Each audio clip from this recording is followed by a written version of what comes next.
What's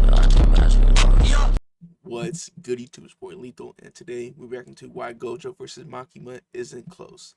Now, this video will pertain spoilers for Jujutsu Kaisen and Chainsaw Man, so you have been warned. And it's brought to us by Ty Learned. You feel me? I will leave a link down below. Gojo, Yeah, a man who can good. set infinity between him and his opponent, making it seemingly impossible to even get a hit on him, versus Makima, the control devil who appears to be immortally impossible to even get a hit on him, versus Makima, the control devil who appears to be immortal and can never die. These two are on top of their respective verse, with both characters looking down on anyone who comes their way. What would happen if these two were to interact in a fight, and more importantly, who would come out on top? For this fight, I want to look more so at whose abilities are better, as this is the unstoppable force versus the immovable Now, whose object. abilities and is plus, better? I want this video to hit. I think Makima's abilities might be kind of like.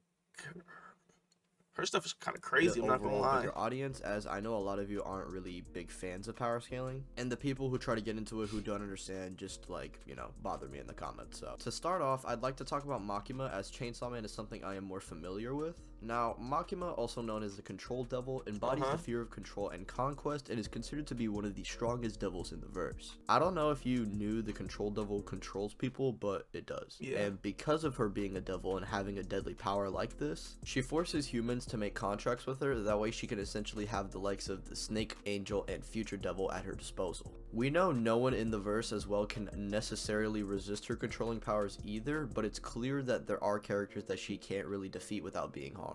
This is shown with the Darkness Devil, where they trade attacks, and with the Hell Devil, she would go on to ask for Denji's help to kill him. And we do see Denji losing to Makima, but despite this, they do trade a bunch of blows. Unlike Gojo, Makima is not the most powerful in her verse, but with her ability, she definitely has the potential to be the most dangerous. Even despite losing a limb against the Darkness Devil, she's able to legitimately cause internal damage just by staring into his eyes. And this is something interesting to think about, because at that point, what does Gojo really do if he can't look at his opponent's eye?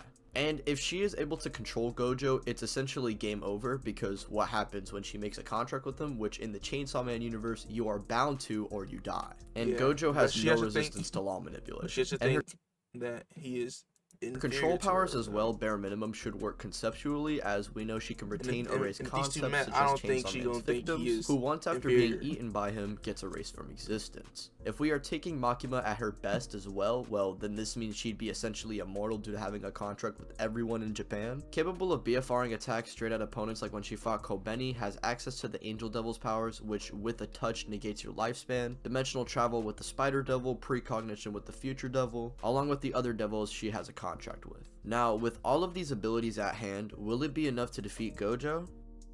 Now, while Makima is known for always coming back and never being put down, Gojo is someone who is notorious for never even being touched in any fight he participates in. Except for, well, most of them. Yeah, this is due to his ability Infinity, which essentially sets an infinite distance between him and his opponent, meaning the closer you get, the slower your attacks get. And no, this isn't a no limits fallacy either. They explain that this is legit how his ability works, with the opponent getting infinitely slower the closer you get to him.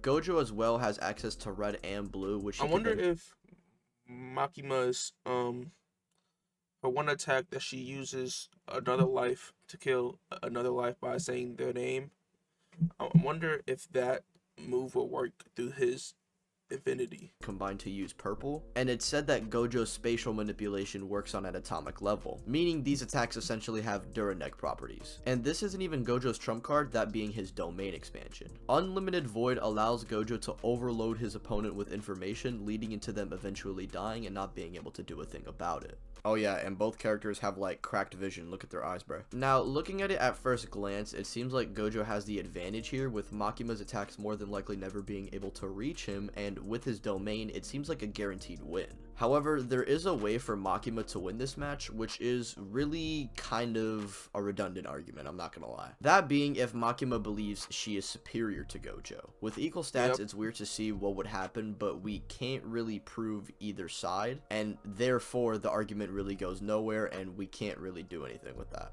Like, we know she believes she's superior to dogs, humans, the devils that she has a contract with, and she thinks she is superior to lower life forms. That's why she can hear things through like rats and ants, because in certain scenes,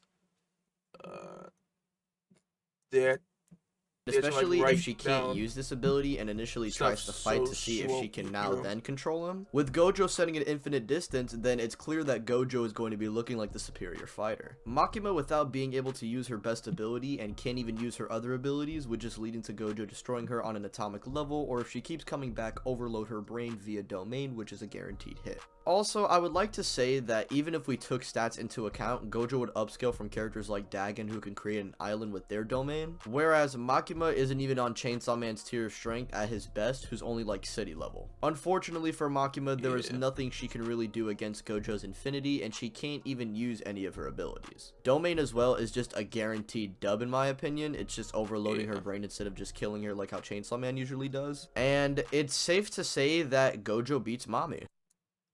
Mommy. Yeah, I'm pretty sure most people thought that Makima stomps. I'd say this to raise her up. But yeah, you feel me? I'm pretty sure most people knew that Gojo would win against Makima.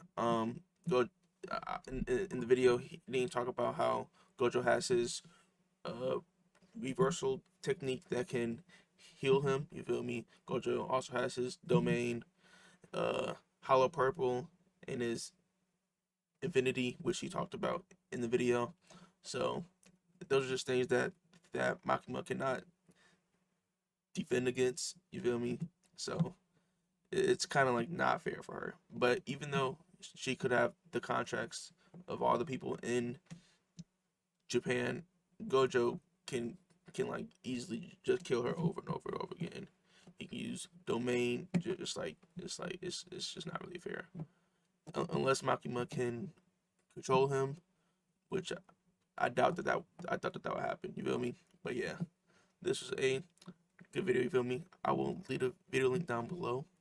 And yeah, make sure you have a blessed day and peace. Then she gon' pull out the tape and tie me up, then lock me away. That bitch, she said that she hate me. I am not faced. My niggas waiting at your place. For all this shit escalate, I need to know how many niggas you've played. How did you take off your tape? She looking right at me, yeah, she swerves into the lake.